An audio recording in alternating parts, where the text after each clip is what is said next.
Hi, and welcome to Home Care This Week.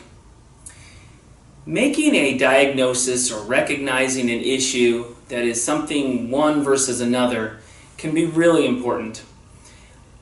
If the diagnosis is incorrect, the treatment, the whole angle of what we take to address that and to try to help somebody into better health is going to be completely wrong.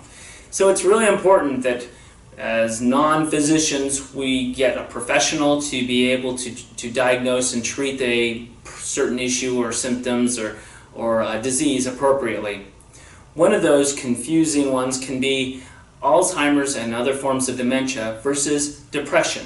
And I'm talking in particular about the senior population, in that depression and Alzheimer's can have common symptoms. It can be some overlap there in the symptoms themselves. However, obviously, the disease and the treatment of those diseases are very different. It really requires somebody to recognize that, hey, this isn't necessarily the same thing, and we need to have a professional to go in and look at this and make sure that we're dealing with the right thing. I had a chance to sit down with Dr. Paula Bailey Walton of the Heritage Sierra Medical Group. She treats lots of patients with depression, particularly seniors, as well as with Alzheimer's and other forms of dementia. And she talked a little bit about the differences, or what she looks for and what she sees in that difference in those two different things of Alzheimer's and dementia versus depression in seniors. And here's a little segment of that conversation. So if you're a family member, and this has got to be tough, right? Yes. So couple of things. One, you're thinking we've got, a sore this or that or whatever it is, and now you got to kind of factor this in. This could be a component. Correct. As well as difficulty in convincing the person to Exactly. come in. What kind of things would you suggest? How would somebody be able to overcome that as a family member? Well, what I do is education. What I'll do is the depression inventory with the patient.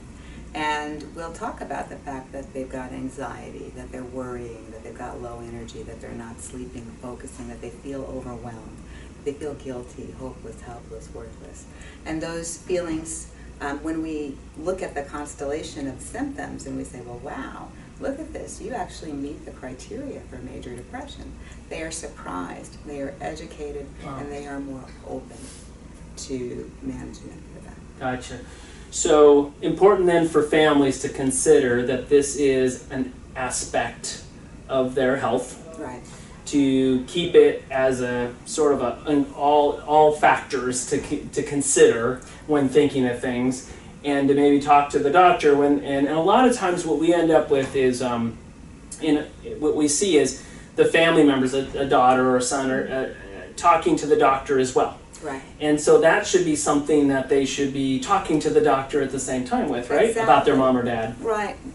It is important to help distinguish between dementia and depression. Children may be concerned that mom or dad's withdrawal and loss of interest and apathy is an early sign of dementia. And there is a test, the mini mental status test, which helps us distinguish between dementia and depression. But it is certainly, the two share features. And so that could be something that prompts a doctor visit on a family member's behalf.